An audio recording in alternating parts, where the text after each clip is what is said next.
Praise the lord. ఈ ఆదివారం కొరకు ఏర్పాటు చేయబడిన అంశాన్ని చూసినట్లయితే క్రిస్మస్ తర్వాత రెండవ ఆదివారము అందరికీ దేవుని ప్రేమ ఆవిష్కృతమగుట, అంటే తెలియజేయటం, విస్తరింపబడటం, మరి దేవుని ప్రేమను వెల్లడి చేయటం అనమాట. అందరికీ దేవుని ప్రేమను ఆవిష్కృతమగుట.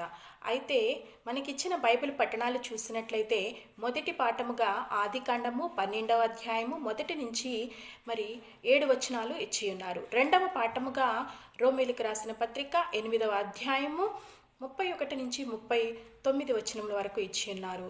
మూడవ పాఠముగా పరిశుద్ధుడైన యోహాను రాసిన సువార్త 15వ అధ్యాయము 9 నుంచి 17 వచనములు ఇచ్చి ఉన్నారు.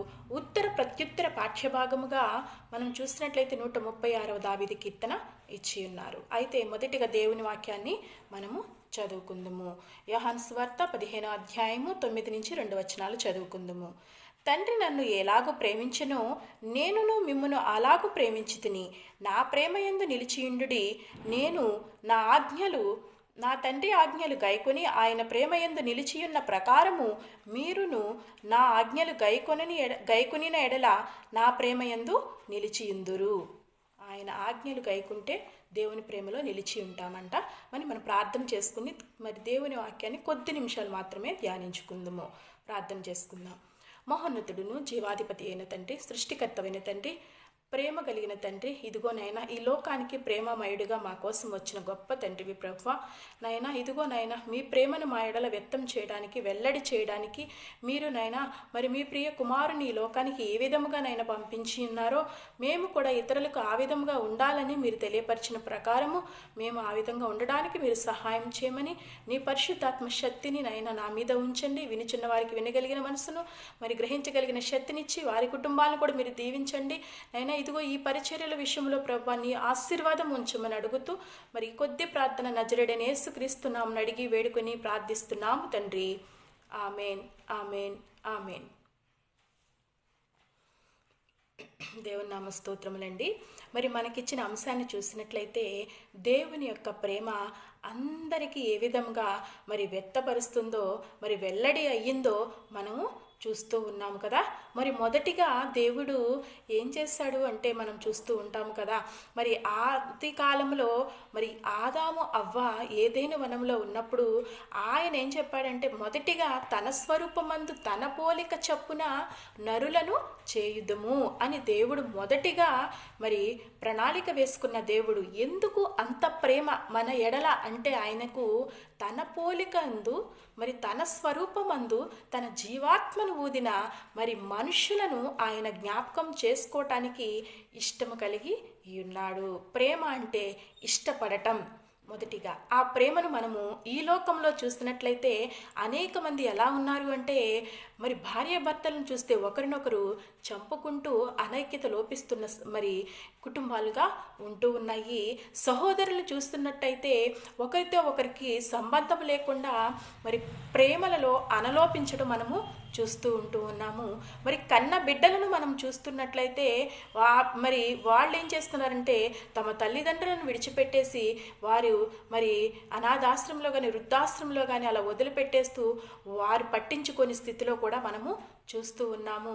అంటే మరి యవనస్తులు చూస్తున్నట్లయితే వారు అందము ఉన్నంత వరకే, ఆస్తి ఉన్నంత వరకే మరి ప్రేమిస్తూ ఉంటారు. తరువాత మరి ఏదైనా మరి చిన్న మరి అమరిక కలిగితే వారిని విడిచిపెట్టేసి మరి ఒకరినొకరును మరి చంపుకునే స్థితుల్లో కూడా వెళ్ళిపోతున్నారు. అలాంటి స్థితుల్లో అలాంటి ప్రేమ ఈ లోకములో ఉన్నదంతయు శరీరాశ, నేత్రాశ, జీవపు డంబమని మరి దేవుడు తెలియపరుస్తున్నాడు. ఆ శరీరాశ మరి నేత్రాశ, జీవపు డంబం నుంచి మనలను విడిపించి మనలను ప్రేమించి తన ప్రియ కుమారుడైన యేసుక్రీస్తు ప్రభువారిని ఈ లోకానికి రావటానికి కారణం మొదటిగా మరి ఏంటంటే దేవుడు మనలను తన పోలిక చొప్పున మరి చేసుకున్నాడు. అంతే కదండి. మనము ప్రేమ చూపించాలి అంటే ఏం చేస్తాము? మనకి ఇష్టము కలిగినప్పుడు మాత్రమే ప్రేమ అనేది మరి వ్యక్తపరుస్తూ ఉంటాం. అంతే కదా. మరి యవనస్తులు ఉన్నా తమ ప్రేమను చెప్పుకోవాలంటే వాళ్ళు ఇష్టపడినప్పుడు మాత్రమే కదా చెప్పేది.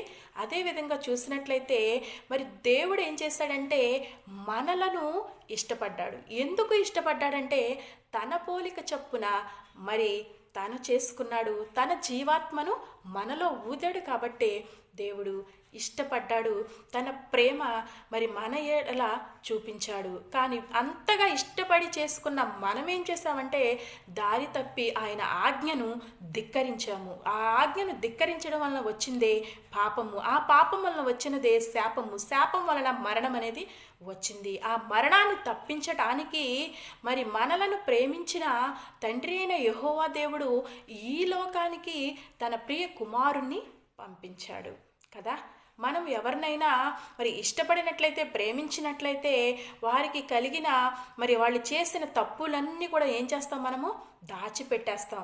మరి ఏంటంటే మరి మరిచిపోతాం. దాచిపెట్టడం అన్నా మరిచిపోతాం అన్నమాట. వాటిని జ్ఞాపకము చేసుకోము. అందుకే దేవుడు తెలియచేస్తున్నాడు కదా, సామెతల గ్రంథము 10వ అధ్యాయం 12వ వచనంలో అంటూ ఉంటాడు కదా, మరి ఆయన ప్రేమ అనేక దోషములను కప్పును అని సొలొమోను భక్తుడు చక్కగా రాస్తున్నాడు. ఎందుకంటే దేవుడు మనలను ప్రేమించాడు, తన పోలిక చొప్పున చేసుకున్న మనలను ప్రేమించాడు కాబట్టే ఆ ప్రేమ మన ఎడలా ఉంది కాబట్టే ఆయన ఏం చేశాడంటే మనము ఆజ్ఞను ధిక్కరించినా సరే ఆ తప్పును దేవుడు ఏం చేశాడంటే ప్రేమ అనేక దోషములను కప్పును అన్నట్లుగా మనము చేసిన తప్పులను దేవుడు కప్పటానికి ఈ లోకానికి తన ప్రియ కుమారుడైన యేసుక్రీస్తు ప్రభువారిని పంపించినట్లు మనము చూస్తూ ఉంటాము. దేవుడు లోకమును ఎంతో ప్రేమించును. ఎంత ప్రేమించాడంటే తన ప్రాణాన్ని సహితము లెక్క చేయకుండా తన ప్రియ కుమారుని ఈ లోకానికి పంపించి మన నిమిత్తము ఆయన మరి తన కుమారుణ్ణి కొద్ది నిమిషాలు ఎడబాసినట్లు మనము చూస్తూ ఉంటాము కదా.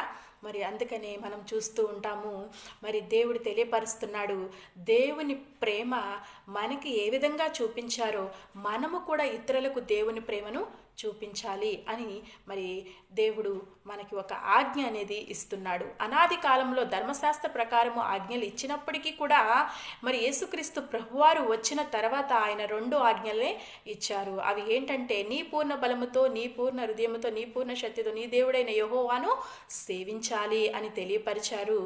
రెండవదిగా నిన్ను వలె నీ పొరుగువారిని ప్రేమించాలి అని మరి 2వ ఆజ్ఞ అనేది కూడా దేవుడు కొత్త ఆజ్ఞగా దేవుడు ఈ లోకానికి వచ్చినప్పుడు దేవుడు ఇచ్చి ఉన్నాడు.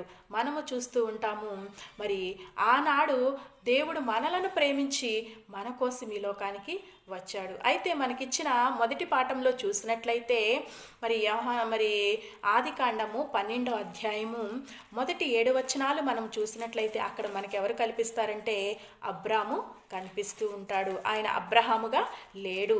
అప్పటికి దేవుడు ఆయనకి అబ్రహాం అనే పేరు కూడా పెట్టలేదు.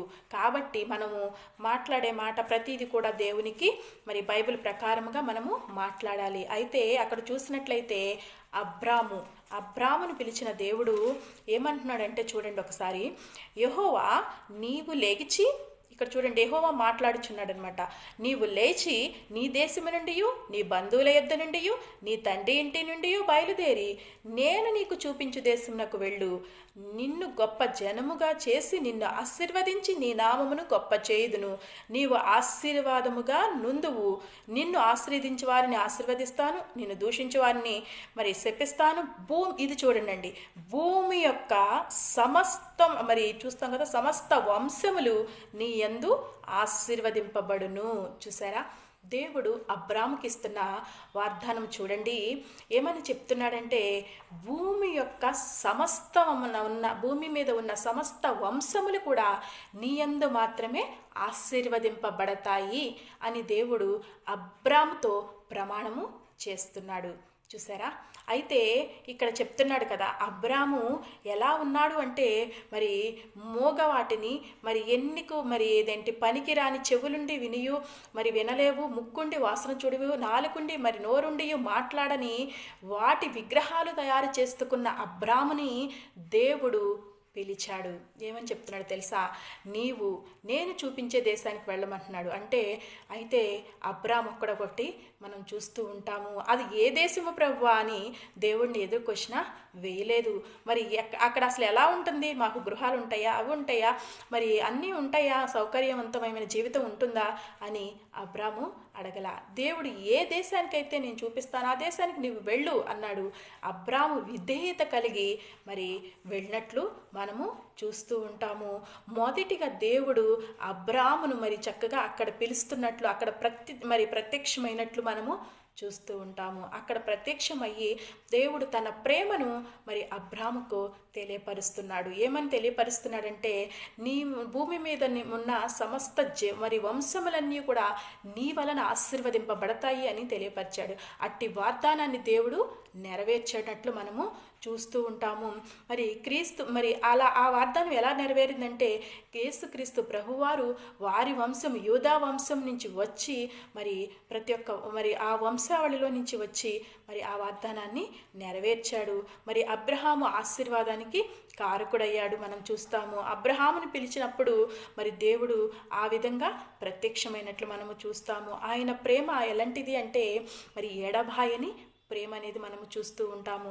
అంత గొప్ప ప్రేమ కాబట్టే ఆయన అబ్రహామును ఆశీర్వదించి నీ వంశములు అంటే భూమి మీద ఉన్న ప్రతి ఒక్క జీవి మరి ఎలాంటిది ఏదైనా సరే అది నీ ద్వారానే ఆశీర్వదింపబడతాయి అని దేవుడిచ్చిన వాగ్దానము ప్రకారము ఆనాడు అబ్రహాముకు చేసిన వాగ్దానము మరి దేవుడు ఏం చేశాడంటే దానిని నెరవేర్చినట్లుగా మనం కొత్త నిబంధనలో చూస్తూ ఉంటాము. అదే విధంగా మనం చూసినట్లయితే రెండవ పాఠాన్ని చూసినట్లయితే మరి ఇక్కడ రోమీయులకు రాసిన పత్రిక, ఇక్కడ పౌలు గారు చక్కగా రోమీ సంఘానికి రాస్తున్నాడు. రోమీయులకు రాసిన పత్రిక 8వ అధ్యాయము 31 నుంచి 39 వచనముల వరకు మనకు ఇచ్చి ఉన్నారు. అయితే మరి 8వ అధ్యాయము 1వ వచనంలో చూసినట్లయితే, కాబట్టి ఇప్పుడు క్రీస్తు యేసునందున్న వారికి ఏ శిక్షా విధియు లేదు. చూసారా? ఎప్పుడంటండి? ఇప్పుడు మనం ప్రస్తుతం జరుగుతున్న దినాలలో క్రీస్తు యేసునందు ఉన్నవారికి ఏ శిక్షా విధి లేదు అని దేవుడు తెలియపరుస్తున్నాడు. ఎందుకు శిక్షా విధి లేదంటే తానే మనలను ప్రేమించాడని చక్కగా తెలియపరుస్తున్నాడు. అయితే మనం ఇక్కడ చూస్తూ ఉంటాము, ఇట్లుండగా ఏమందుము అని ఇక్కడ క్వశ్చన్ మార్క్ వేశారంటే ఏమంటాము? ఈ విధంగా ఉండగా ఏమందుము అని ఒక క్వశ్చన్ మార్క్ వేసి, దేవుడు మన పక్షమునుండగా మనకి విరోధి ఎవడు? అసలు చక్కగా క్వశ్చన్ వేశాడు ఇక్కడే. విరోధి ఎవడు అని చక్కగా అపోస్తలుడైన పౌలు మరి రోమీయులకు చక్కగా రాస్తున్నాడు. ఏమనంటే, దేవుడు మన పక్షాన్ని ఉండగా మనకి విరోధి ఎవడు? ఇహలోక సంబంధమైన మరి ఎఫెసీయుల పత్రికలో ఉంటుంది కదా, మీరు పోరాడునది ఈ లోక సంబంధం మరి మనుషులతో కాదు కానీ పరమండలంలో ఉన్న మరి దూతలతో, సాతాను యొక్క దూతలతో కానీ మీరు పోరాడాలి. ఈ లోక మనుషులన్నీ కూడా మన పోలికతో మనతో ఉన్నవారే కాబట్టి మనకు వాళ్ళకి ఏమీ ఉండదు. కానీ మనం పోరాడేది ఎవరితో అంటే దురాత్మ సమూహములతో మనము పోరాడాలి అని దేవుడు తెలియపరుస్తున్నాడు. అందుకే అలాంటి దురాత్మ సమూహాలను కూడా ఎదిరించాలి అంటే దేవుడు మన పక్షమునుంటే ఇలాంటి సాతాను శక్తులు ఏవి కూడా మనకి సమీపించవు. కాబట్టే మనము ఏం చేయాలంటండి, దేవుని పక్షాన ఉండాలి. ఆయన పక్షాన ఉన్నవారికి ఏ శిక్షా విధి కూడా ఉండదు అని దేవుడు తెలియపరుస్తున్నాడు కదా. మరి చూసినట్లయితే అదేవిధంగా చూసినట్లయితే తన సొంత కుమారుని అనుగ్రహించుటకు వెనుదీయక మన అందరి కొరకు ఆయన అప్పగించిన వాడు ఆయనతో పాటు సమస్తమును మనకెందుకు అనుగ్రహింపడు? చూసారా? ఆయన తన సొంత కుమారుణ్ణే మన కోసం మనకి ఇచ్చాడు కదా. మనకు కావలసినవన్నీ కూడా దేవుడు తన మహిమతో మనకి ఇవ్వటానికి ముందుగా సిద్ధపరిచి ఉంచాడు. అందుకే దేవుని ప్రేమించే వారికి సమస్తమును మనం ముందు వచనంలో చూస్తాం కదా. మరి 28వ వచనంలో చూస్తాము, దేవుని ప్రేమించే వారికి అనగా ఆయన సంకల్పం చొప్పున పిలువబడిన వారికి మేలు కలుగుటై సమస్తము సమకూడి జరుగుచున్నమని ఎరుగుదుము. ఏమి మేలు కలుగుట కంటే మనము ఇహలోక సంబంధమైన మేలులు కాదు. మరి ఇహలోక సంబంధమైన మేలులు అయితే మనకి శ్రమ కానీ దుఃఖము కానీ, మరి ఇక్కడ మనకి రాస్తాడు కదా అపోస్తలుడైన పౌలు 35వ వచనంలో చూస్తే, క్రీస్తు ప్రేమ నుండి మనలను ఎడబాపువాడు ఎవడు అసలు ఆయన ప్రేమ నుంచి మనల్ని తోసేసేవాడు ఎవడు కూడా లేడు అని తెలియపరుస్తూ శ్రమ అయినను, బాధ అయినను, హింస అయినను, కరువైనను, వస్త్రహీనత అయినను, ఉపద్రవములైనను, ఖడ్గములైనను మరి మనలను వెడబాపునా. చూసారా, ఈ లోకంలో మరి బాధలు, నిందలు, ఆర్థిక పరిస్థితులే కానీ, శరీర రోగాలే కానీ, కుదరని వ్యాధులతో బాధపడటమే కానీ, దీర్ఘకాల వ్యాధులతో బాధపడటమే కానీ, మరి ఆర్థికంగా నలిగిపోవటమే కానీ, ఇహలోక మరి పరిస్థితుల వల్ల నీవేమైపోతావంటే కృంగిపోకూడదు. అవి వస్తూనే ఉంటాయి, అవి పోతూనే ఉంటాయి. కానీ మనకి కావాల్సింది ఏంటంటే ఆయన మేలు. ఆ మేలు ఏంటంటే పరమందు దాచి ఉంచబడిన పరలోక రాజ్యములో నీవు నేను సంతోషముతో ఆయనను ఆరాధించాలి. అట్టి మేలును మనము కోరుకోవాలి. ఎందుకంటే ఆయనలో ఉంటేనే మనకి ఏ శిక్ష అనేది రాదు. అందుకనే ఆయన మనలను ప్రేమించి ఈ లోకానికి వచ్చి ఉన్నాడు. మనము ఆయన ఏం చేశాడంటే మనల్ని నీతిమంతులుగా తీర్చాడు. ఎలా నీతిమంతులుగా తీర్చాడంటే తన స్వరక్తమునిచ్చి మనలను ఆయన నీతిమంతులుగా తీర్చాడు. అందుకే ఆయన ఏమని చెప్తున్నాడంటే ప్రేమ స్వరూపి అని తెలియపరుస్తున్నాడు. అదేవిధంగా మనము రోమీలకు రాసిన పత్రిక 5వ అధ్యాయంలో మనము చూస్తూ ఉంటాం. ఇక్కడ కూడా చక్కగా మరి 5వ అధ్యాయం అంతా కూడా చక్కగా దేవుడు రాస్తూ ఉన్నాడు. ఆయన ప్రేమ వలనే మనము ఈ లోకంలో ఉన్నామని చక్కగా తెలియపరుస్తున్నాడు. అందుకనే మరి మనం చూసినట్లయితే శ్రమ ఓర్పును, ఓర్పు పరీక్షను, పరీక్ష నిరీక్షణను కలగజేయనని ఎరిగి శ్రమల యందు అతిశయపడదుము. ఎందుకనగా ఈ నిరీక్షణ మనలను సిగ్గుపరచదు. ఏ నిరీక్షణ అంటండి? మనం పాపులమై ఉండగా క్రీస్తు మన కొరకు చనిపోయెను. చూసారా, ఏం చేశాడంట క్రీస్తు? మనం ఇంకా కూడా పాపులమై ఉండగా మన కొరకు ఆయన చనిపోయాడంట. ఆ చనిపోయాడు. ఎందుకు చనిపోయాడంటే మన ఎడల ఆయన ప్రేమను కనపరిచాడు. ఎలా ప్రేమను కనపరిచాడు అదే మాట మనం చూసినట్లయితే యోహాను రాసిన మొదటి పత్రిక మనం చూస్తూ ఉంటాము. ఆయన మనలను ప్రేమించాడంట. మొదటే ఆయన మనల్ని ప్రేమించి ఏం చేశాడంటే యోహాను రాసిన పత్రిక 4వ అధ్యాయము 16వ వచనంలో చూసినట్లయితే మన ఎడల దేవునికి ఉన్న ప్రేమను మనమెరిగిన వారిమై దానిని నమ్ముకొని ఉన్నాము. దేవుడు ప్రేమాస్వరూపి అయి ఉన్నాడు. చూసారా, ప్రేమ యందు నిలిచి ఉండువాడు దేవుని యందు నిలిచి ఉన్నాడు. చూసినట్లయితే ప్రేమ యందు నిలిచి ఉన్నవాడే దేవుని యందు నిలిచి ఉన్నాడంట. దేవుడు ఏమై ఉన్నాడు? ప్రేమాస్వరూపి అయి ఉన్నాడని దేవుడు తెలియపరుస్తున్నాడు. అంతేకాదు 19వ వచనంలో చూసినట్లయితే ఆయనే మొదట మనలను ప్రేమించెను కనుక మనము ప్రేమించుచున్నాము. ఎవడైనను నేను దేవుణ్ణి ప్రేమించుచున్నానని చెప్పి తన సహోదరుని ద్వేషించిన ఎడల అతడు అబద్ధికుడగును. చూస్తూ ఉంటాం కదా మనము. దేవుని నేను ప్రేమిస్తున్నానని నీ పక్కనున్న సహోదరుని నీవు ప్రేమించిన ఎడల వాడు అబద్ధికుడగును. కాబట్టి దేవుడు ఏం చెప్తున్నాడంటే నేను అందరి కొరకు ఈ లోకానికి ప్రేమ పంచటానికి ఈ లోకానికి వచ్చాను.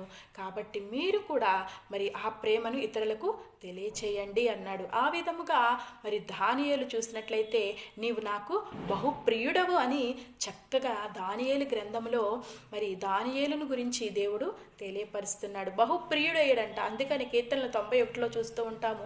నీవు నాకు ప్రియుడమైన నేను అతన్ని ప్రేమించుచున్నాను కనుక నేను అతన్ని తప్పిస్తానంటున్నాడు. మరి యెషయా గ్రంథం 53:4లో చూస్తాము. నీవు నా దృష్టికి ప్రియుడవైనందున ఘనుడవైతివి కనుక నేను నిన్ను ప్రేమించుచున్నాను అని యెషయా గ్రంథంలో మరి 43:4లో కూడా మనము చూస్తూ ఉంటాము. అలాంటి ప్రేమను నేను కలిగి ఉన్నామా ఒకసారి జ్ఞాపకం చేసుకోవాలి. మరి ఆనాడు నినివే ప్రజలు మరి పాపములో కొట్టుమిట్టాడుచు నినివే ప్రాంతం అంతా కూడా నశించిపోవటం దేవునికి ఇష్టం లేక మరి యోనా గారిని దేవుడు మరి యోనా గారిని పంపించినట్లు మనం చూస్తాము. ఆ పాపం అంతా నశించిపోతుంది. అందుకే దేవుడు అన్నాడు కదా, దేవుడు లోకమును ఎంతో మరి ప్రేమించి తన అద్వితీయ కుమారుని మన కోసం ఈ లోకానికి పంపించినట్లుగా ఆనాడు నినివే ప్రజలు మరి పాపంలో పాపంలో చనిపోతున్నప్పుడు వారి కోసము దేవుడు ఏం చేశాడంటే యోనాను పంపించారు. యోనాను పంపించి సువార్తను ప్రకటింపచేశారు. దేవుని ప్రేమను అక్కడ మరి వ్యక్తమవుతున్నట్లు వెల్లడి అయినట్లు మనము చూస్తూ ఉంటాము. అక్కడ మరి చక్కగా అక్కడ ఉన్న ప్రజలందరూ కూడా మరి మారు మనసు పొంది పశ్చాత్తాపం కలిగి దేవునిని అంగీకరించి మరి దేవుని వైపు తిరిగినట్లుగా మనము చూస్తూ ఉంటాము. అంతే కదా, దేవుడు చెప్తున్నాడు. మరి పేతురు గారికి కూడా చూపిస్తాడు ఒక దర్శనాన్ని. ఆ దర్శనాన్ని చూపించినప్పుడు ఆకలి కొనినప్పుడు మరి ఎల్లు అని చెప్పినప్పుడు మరి ఆ మేడ మీదకి ఎక్కి చూస్తున్నప్పుడు మరి అపోస్తుల కార్యముల గ్రంథము మనము 10వ అధ్యాయంలో చూస్తూ ఉంటాం కదా, అక్కడ చతుష్పాద జంతువులన్నీ కూడా ఒక దుప్పటిలోకి వచ్చి పడతాయి. అంటే ఏంటంటే, అయ్యా ఇవి నిషిద్ధమైనవి, నేను ఎలా వీటిని చంపుకుని తింటాను అంటే, లేదు నువ్వు చంపుకుని తినాలంటే ఆయన అంటాడు ఇవి నిషిద్ధమైనవి, నేను ముట్టనంటే అలా ముమ్మారు జరిగినాక మరి ఆ దుప్పటి పైకి ఎత్తబడినప్పుడు అప్పుడు పేతురు గారికి గుర్తుకొచ్చుద్ది. అంటే మరి దేవుని ప్రేమ మన జాతి వారి జాతి అని లేదు, అది దేవుని ప్రేమ అందరికీ చేయాలి. అందుకే దేవుడు అంటున్నాడు కదా, యేసుక్రీస్తు ప్రభు అంట అందరికీ ప్రభువు. అలాంటి ప్రభువు ప్రేమను మనం ఏం చేయాలంటే చెప్పేవారిలాగా ఉండాలి. అలా శిష్యులను దేవుడు ఏర్పాటు చేసుకున్నాడు. మరి ఆనాది కాలంలో అయితే ప్రవక్తలను ఏర్పాటు చేసుకున్నాడు. కొత్త నిబంధనలో అయితే యేసుక్రీస్తు ప్రభువారు శిష్యులను ఏర్పాటు చేసుకుని నేను ఏ విధంగా మీ వలె నేను జీవించానో అలాగునే మీరు కూడా జీవించండి అని తెలియపరిచాడు. పౌలు కూడా ఆ విధంగా నేను క్రీస్తుని పోలి నడుచుకున్న ప్రకారము మీరు కూడా నన్ను పోలి నడుచుకోండి అని, క్రీస్తు యేసుకు కలిగిన ఈ మనసు మీరు కలిగి ఉండు అని ఫిలిప్పీయులకు రాసిన పత్రికలో ఏ విధంగా తెలియపరిచారో అలాంటి ప్రేమ పౌలు ఏ విధంగా చెప్పాడో అలాంటి ప్రేమ మనము కూడా ఇతరులకు తెలియచెప్పేవారిలాగా ఉండాలి. అదే దేవుడు కోరుకుంటున్నాడు. మరి మొదటి మనం ఇచ్చిన అంశం చూస్తాం కదా, 1వ తారీఖున దేవుని యొక్క కాడి గురించి ఇచ్చాడు. ఆ కాడి అంటే సువార్త. అదే విధముగా ఇప్పుడు తెలియపరుస్తున్నాడు, దేవుని ప్రేమను తెలియచెప్పమంటున్నాడు. ఆ ప్రేమ ఏంటంటే దేవుడు మన కోసము చనిపోయాడు, మనలను ప్రేమించాడు అని చక్కగా ప్రేమ గురించి అనేక రిఫరెన్స్లు ఉన్నాయి. కానీ మనం ఎక్కువగా అవసరం లేదు, కొన్ని మాత్రం మనకు అవసరమైనవి తీసుకుంటే సరిపోతుంది. ఒక్కొక్కరు ఒక్కొక్క విధంగా తీసుకోవచ్చు. కానీ ప్రేమ గురించి మాత్రము దేవుడు మాత్రము ప్రేమ అందరి ఎడలు కూడా ఒకే రీతిగా ప్రేమ చూపించాడు. అందరి కోసము ఒకేసారి మరి తన యొక్క నిబంధన రక్తాన్ని చిందించి మన కోసము మరి తన ప్రాణాన్ని పెట్టి ఉన్నట్లు మనము చూస్తూ ఉంటాము. మనకు అదే విధంగా చూసినట్లయితే మరి మనకిచ్చిన స్వార్థ పాఠంలోనే ఎక్కువగా మనం చూస్తూ ఉంటాము. ఆయన ఎందుకు వచ్చాడని యేసుక్రీస్తు ప్రభువారు మరి ఆ ద్రాక్ష వల్లిలోనే మనం నిలిచి ఉంటేనే అలా మనము కూడా ద్రాక్షావల్లిలో ఉంటేనే మనము కూడా ఫలిస్తామని దేవుడు తెలియపరుస్తున్నాడు. అందుకని మనకిచ్చిన మరి ఉత్తర పత్రికల్లో చూస్తాము 136వ కీర్తనలో కూడా మరి ఏమని ఉంటుందంటే, ఆయన కృప నిరంతరము ఉండును, ఆయన కృప నిరంతరము ఉండును, ఆయన కృప నిరంతరము ఉండునని చక్కగా ఆయన కృతజ్ఞతాస్తుతులు చెల్లించుడి అని చక్కగా దావీదు భక్తుడు తెలియపరుస్తున్నాడు. ఆయన కృప కొరకు మనం ఎదురు చూస్తూ ఆయన ప్రేమను మనం ఇతరులకు తెలియచెప్పేవారిలా ఉండాలని మరి దేవుడు చక్కగా రాస్తున్నాడు. అందుకనే సామెతల గ్రంథము 17:17లో చూస్తాము, నిజమైన స్నేహితుడు విడువక ప్రేమిస్తాడంట. మరి స్నేహితుడిగా అబ్రహామును భావించాడు యేసుక్రీస్తు ప్రభువారు, మరి తండ్రి అయిన దేవుడు.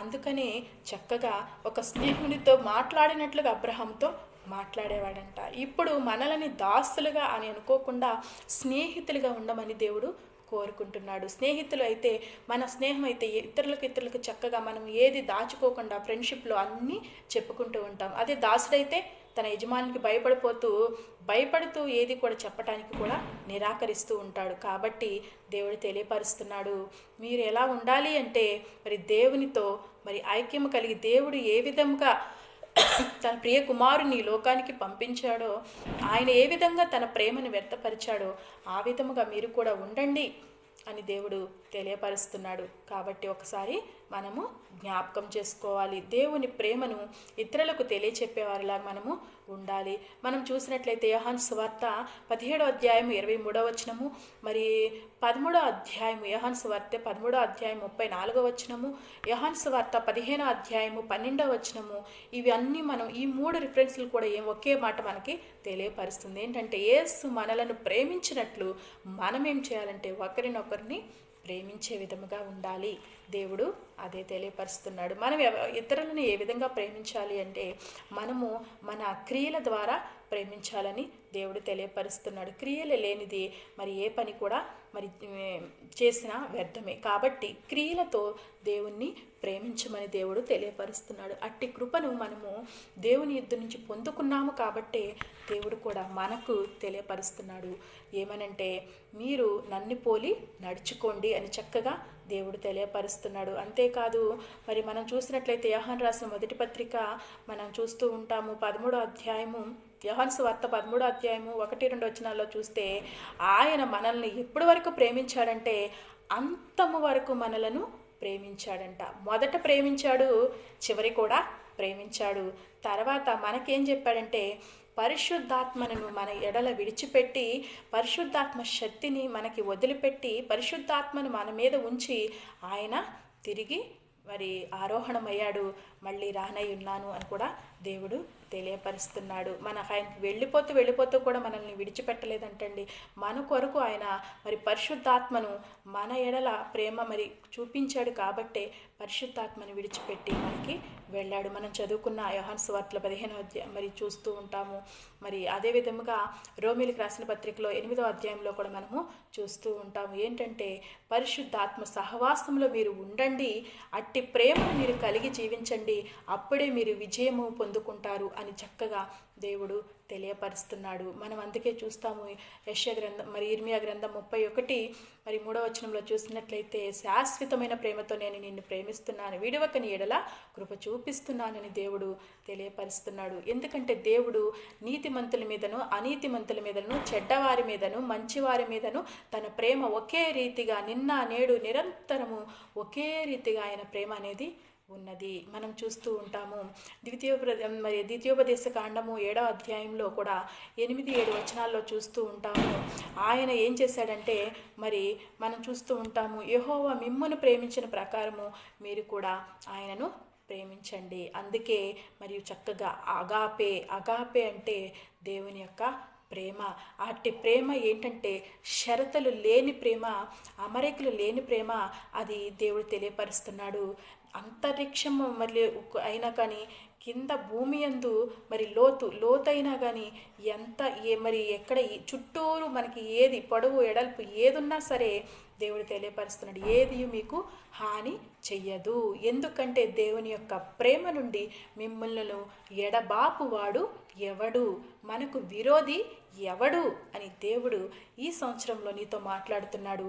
దేవుని ప్రేమలో నీవు నిలిచి ఉంటే నీవు కూడా ఇతరులను మరి దేవుని ప్రేమను పంచిపెట్టే వ్యక్తిగా ఉంటావు. అలా ఉండాలని దేవుడు నన్ను కోరుకుంటున్నాడు. కాబట్టే మరి ఎక్కువగా ప్రేమ గురించి అయితే దేవుని ప్రేమ గురించి మొత్తము కూడా ప్రేమ గురించే రాశాడు. ఒక అధ్యాయం అంతా కొరింథీయులకు రాసిన మొదటి పత్రిక 13వ అధ్యాయం అంతా కూడా ప్రేమ గురించే ఉంటుంది. నువ్వు ఎలా ఉన్నా సరే, మనుషుల భాషలతోనైనాను మరి దేవదూతల భాషలతో నువ్వు ఎలా మాట్లాడినా సరే ప్రేమ లేని వాడివైతే వ్యర్థుడవే అని తెలియపరుస్తున్నాడు. చక్కగా మరి విశ్వాసము, నిరీక్షణ, ప్రేమ ఈ మూడిట్లో నిలిచేది ప్రేమయే అని తెలియపరుస్తున్నాడు. ప్రేమ కలిగిన వాడే నాలో నిలిచి ఉంటాడు అని దేవుడు తెలియపరుస్తున్నాడు. కాబట్టి దేవుని ప్రేమను కలిగి దేవునిలోనే మనం నివసిస్తూ దేవుని యందు భయభక్తులు కలిగి ఆయన ఏ విధంగా మనలను ప్రేమించాడో మనము కూడా ఇతరులను ప్రేమించే వ్యక్తుల్లాగా ఈ సంవత్సరంలో ఉండాలని కోరుకుంటూ మరి కొన్ని విషయాల్లో తప్పిపోతూ ఉంటామేమో, కానీ దేవుని దగ్గరికి వచ్చినప్పుడు దేవుడే తెలియపరుస్తున్నాడు. మరి మీరు తప్పిపోకుండా దేవునిలో నిలిచి ఉంటారు. అందుకే అంటున్నాడు కదా, నాలో నిలిచి ఉండాలని తెలియపరుస్తున్నాడు. ఆయనలో మనం నిలిచి ఉంటేనే ఫలిస్తాము. అలా ఫలించాలి అంటే దేవుని దగ్గరికి మనము వెళ్ళాలి. అలా వెళ్ళాలని కోరుకుంటూ ఈ సంవత్సరం అంతా కూడా దేవుడు మన ఎడల ప్రేమ చూపించుతున్నాడు. ఆ ప్రేమను ఇంకా మనం ఇతరులకు తెలియజెప్పే వ్యక్తుల్లా ఉండాలి. అలా భూలోకమందు అనేక మంది మనము వ్యక్తులను చూస్తూ ఉంటాం. మదర్ తెరిసా గారినే కానీ ఇంకా అనేక మంది వ్యక్తులు తమ సేవ దృక్పథాలతో మరి అనేక మంది ఇతరులకు సేవ చేయటం, మనము ప్రేమించి సేవ చేయటం చూస్తూ ఉంటాము. అదే విధముగా మనము కూడా ఏ కొద్దిపాటి ప్రేమైన ఇతరులకు మనం తెలియజేసే వారిలాగా ఉండాలి. ఎందుకంటే దేవుడు అందరికీ కూడా ప్రభువై ఉన్నాడు. అందరికీ కూడా తన ప్రేమను వ్యక్తం చేయడానికి లోకానికి వచ్చాడు. అందరినీ కూడా ఆయన రక్తములో మనలను కడిగాడు. ఆయన రక్తములో మనలను పవిత్రులను చేసి మనలను ఆయన రాజ్యంలోకి తీసుకెళ్ళడానికి రానై ఉన్నాడు. కాబట్టి అట్టి ప్రేమను ఇతరులకు తెలియజేసేవారిలాగా ఉండాలని కోరుకుంటూ, మరి రిఫరెన్స్లు అయితే ఉన్నాయి, కానీ మనము దేవుని గురించి, ప్రేమ గురించి మనం తెలియచెప్పడంలో దేవుడినే మనము ఇతరులకు చూపించే వ్యక్తుల్లాగా పౌలు ఏ విధంగా ఉన్నాడో ఆ విధంగా ఆయన చక్కగా చెప్తాడు. ప్రతి పనిలో కూడా శ్రమైన, బాధైన, దుఃఖమైన శ్రమ, నేను దేనిలో అయినా సరే నేను దేవుని ప్రేమను మాత్రం విడిచిపెట్టనని చక్కగా తెలియపరుస్తున్నాడు. అలాంటి రుచి చూచి ఎరిగిన నాడు మాత్రమే అలాంటి ప్రేమ గురించి నీవు సాక్ష్యం ఇస్తావు. కాబట్టి అలా ఉండాలని నేను కోరుకుంటూ ఈ కొద్ది మాటలు నజరేయుడైన యేసుక్రీస్తు నామమున నేను ముగిస్తున్నాను. చిన్న ప్రార్థన చేస్తున్నాను. మహోన్నతుడా, జీవాధిపతి, సృష్టికర్తమైన తండ్రి, ఇదిగోనైనా నీ ప్రేమ గురించి కొద్ది నిమిషాలు మేము ధ్యానించుకోవటానికి మీరు సహాయం చేసినందుకు వందనాలు చెల్లించుకుంటూ, మీరిచ్చిన బైబిల్ పఠనముల నుంచి కొద్ది మాటలు ధ్యానించుకుని ఉన్నాం ప్రభువా. నీ కృపా పరిశుద్ధాత్మ శక్తిని మా మీద ఉంచాలని మేము నమ్ముచు, నీ పరిశుద్ధాత్మ సహవాసం మేము కోరుకుంటూ, వినుచున్న వారికి వినగలిగిన మనసునిచ్చి వారి కుటుంబాలను దీవించి, చెప్పొచ్చుండగా నన్ను కూడా నీ ఆత్మశక్తితో నింపి ఈ కొద్ది మాటలు నీ సన్నిధానంలోకి చేర్చుకుని, తప్పులుంటే దయతో మన్నించి క్షమించి ఆయన నీ బిడ్డలుగా మమ్మల్ని అంగీకరించమని, మీ ప్రేమను మా ఎడల వ్యక్తపరిచినందుకు మీకు వందనాలు చెల్లించుకుంటూ ఈ కొద్ది ప్రార్థన నజరేయుడైన యేసుక్రీస్తు నామమున అడిగి వేడుకుని ప్రార్థిస్తున్నాం తండ్రి. Amen, amen, amen. Praise the lord.